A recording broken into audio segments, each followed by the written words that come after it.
and here's another look at some movies that I own on Criterion. The Criterion collection, Blu-rays and actually some DVDs. And yeah, yesterday I had my Marvel Cinematic Universe collection up here. I wasn't sure if I wanted to use that shelf for that, but now I put some Criterions on there, and as of now, I'm still not really sure this is going to end up being shaped the way that I kind of wanted it to be. But I don't know, I might end up moving around some of these bigger shelves to really accomplish this, because I'm thinking of just, like I said, I want to categorize everything by, Disney movies with Disney movies, Pixar with Pixar, Criterion with Criterion, maybe do some directors work, even though that might conflict with some of the movies that are in my Criterion collection. Like we have Rebecca and Notorious here, but those are Hitchcock films, so then do I put them with the Criterion films or with all of my Hitchcock films if I decide to compile all his work?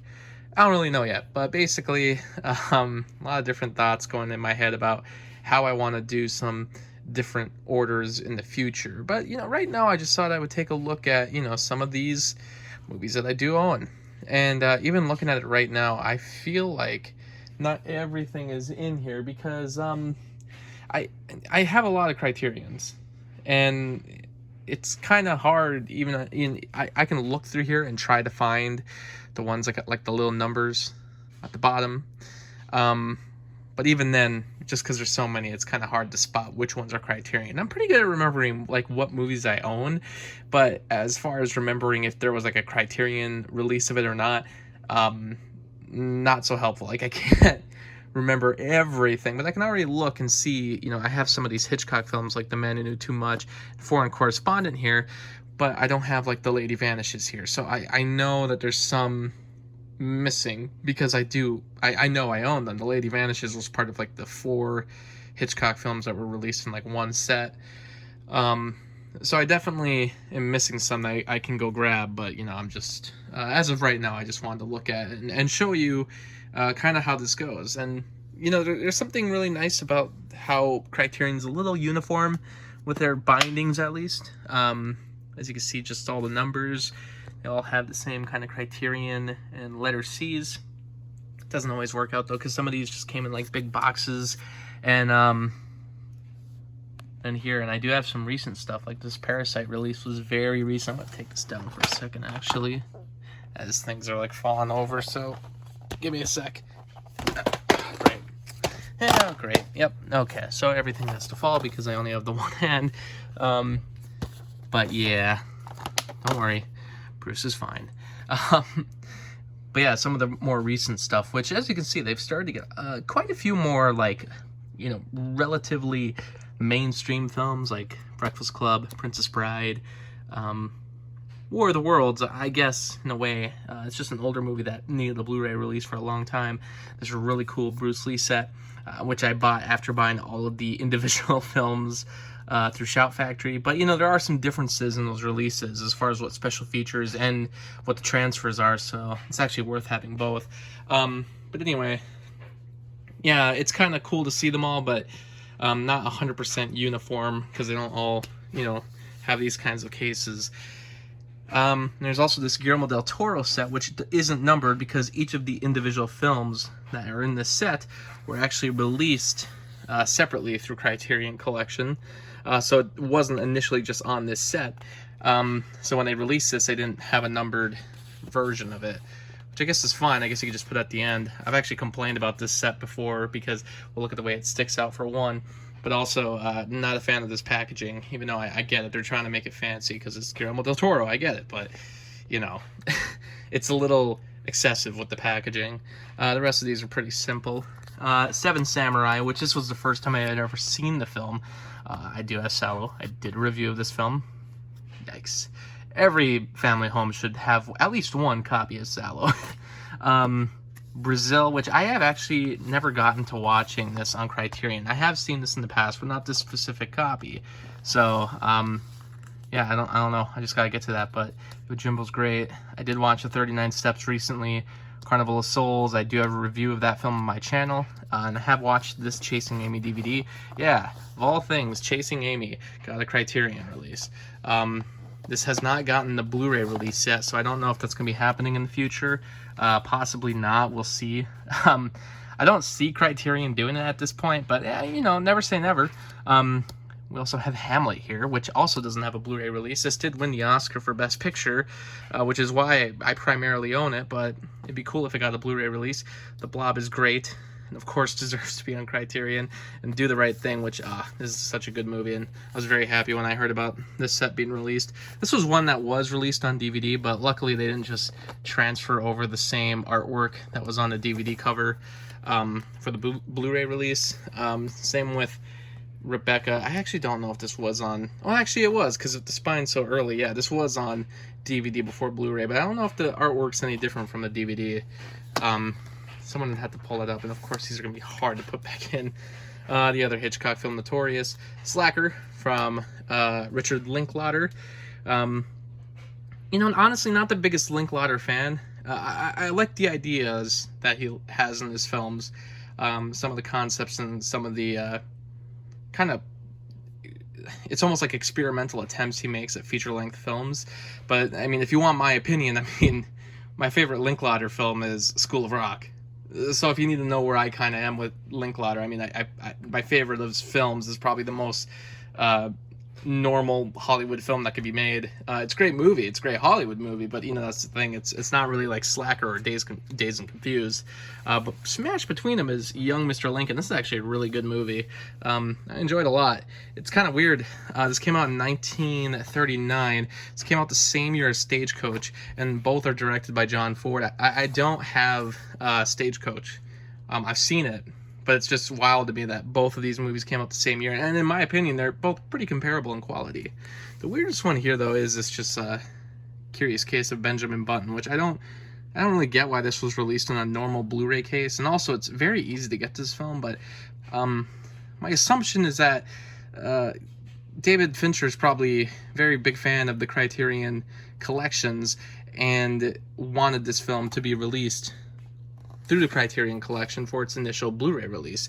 So this was like actually a pretty mass-produced Blu-ray that, you know, when you find it online, it's pretty cheap, like a lot of, you know, older Blu-rays are usually, unless they're Criterions. But for some reason, this specific one was like mass-produced to the point where it's very cheap. Same with this Chasing Amy set, in fact. This one's also was mass-produced, so it's like very easy to find this for pretty cheap. I say that David Fincher must like the Criterion because his other movies have not gotten Criterion releases, but as you can see, the packaging that he's done on his other movies, I have to imagine he's pretty involved because he basically is trying to like release Criterion sets through the actual studios now that, you know, released the Blu-rays, rather than actually get a deal with Criterion. He's just, I imagine he must have a lot of hand in making these Blu-ray releases for like Gone Girl and Social Network. I do have to watch My Dinner with Andre still, but the rest of these I have seen. 12 Angry Men's great. Paths of Glory is like one of the best Kubrick films. The Killing is very underrated as well. I don't know if a lot of Kubrick fans have seen this film, but this is basically watch this and then watch Reservoir Dogs. You'll see where a lot of the influence for that film came from. The Great Dictator is also really good. Haven't seen it in a couple years. I got to give it a rewatch. The Man Who Knew Too Much, which I think I prefer this one over the remake, but you know, it depends. You know, this one is Peter Lorre, but the other one has it has Jimmy Stewart. So it's like, how do you decide? And then Following, which I guess this has a Blu-ray release through Criterion just because this film wasn't going to be accessible in any other way. But it's an okay film. I like it. I probably liked it a lot more. We discussed Christopher Nolan on a Cinema Swamp podcast, and I think I liked it more than everyone else, but still, it was his first feature-length film, so I mean, it's obviously not as good as some of his other work. On the Waterfront, I bought this for very cheap, actually, recently, but I just haven't gotten to watching it. This is one of those movies where it's like, I've waited too long to finally watch it. It's a mad world. I have seen this movie, and this is great, really fun movie. And I just saw recently, now that we're on the topic, Rat Race, which is basically a remake of this film, recently got a Blu-ray release, so I got to go buy that because I like that movie as well. I haven't watched Foreign Correspondent yet. Got to get to that one. Happened one night. Have to rewatch that at some point. I did watch Moonrise Kingdom very recently, and if you want to know, Wes Anderson, yes, does have the best covers for all his Blu-ray releases for that Criterion collection. Now that I think about it, I actually do have Fantastic Mr. Fox over here as well. So I actually, yeah, like I said, I have so many, it's kind of hard to remember even. The Graduate. Great movie. Watched that way too many times while in college. Like every film class I took, it seemed like they were showing The Graduate. And then Boyhood, which I haven't seen this movie since seeing it in theaters. I don't know. Someday I gotta rewatch it though. But I did watch the Before trilogy. I think I like Before Sunset the most. Breakfast Club. Did watch this Criterion release recently. Very good movie. It's also a great movie, great release of the film. I did watch this version as well. Princess Bride is great. Some Like It Hot. I did watch this version of the film, and also a really good movie. So like it's pretty much all good movies all around over here. I do have another Wes Anderson film. I forgot I got this, but have to give this a watch. I have not watched this specific release yet, but I made sure to get it right away because super happy. I love that film. That's my favorite Wes Anderson film. Still got to dig into these as well. It's just great that Scorsese got his like own release for his short films. Definitely got to rewatch this at some point. I've seen it quite a few times already. Yeah. But what's annoying though is as a Criterion owner, you also have these like bigger sets that just don't fit. This is actually the 1000 for the numbering. Giant massive set that they made, and it doesn't really fit unless you kind of just slide it up there, I guess. So that's kind of why this shelf probably won't be where these films stay, because I also have like this Ingmar Bergman set, which I'm not even going to move right now, but tons of that box that's even bigger than the Godzilla one. And then I have these Criterion laser discs, which you would wonder, well, why do you own like laser discs of films released through Criterion? Well, these haven't made it to DVD or Blu-ray through Criterion yet, and also this is basically the best way to get all 3 of these Hitchcock films, because they don't have American Blu-ray releases, and also their DVD transfers are pretty awful, so these are, in a way, kind of the best way to get the films, or at least I can trust them enough to work. I mean, I have a Laserdisc player, so I might as well watch them that way, but yeah, still trying to finish my Hitchcock set, but it's kind of all over the place, because some of it's on DVD, some of it's on, you know, like Blu-ray, with the 2 films here and some of the other ones, but then some of them are on Laserdisc, so how am I going to put all the Hitchcock films together if I wanted to? Really can't. See, that's why, for the most part, ordering them just by alphabetical order, and then keeping some of the, well, these are just the old, these are all the VHSs I've already upgraded with DVD. I'm still kind of thinking about getting rid of some of these, but, you know, we'll have to decide in the future, but, yeah, it's just better to keep formats with formats, because it's my Laserdisc collection, my very small but very lovable Laserdisc collection. But anyways, this video's already gone on too long. I've kind of done a Criterion collection video in the past on my main channel, but I guess this was just a little update and talking a little more in depth about them. Thanks for watching.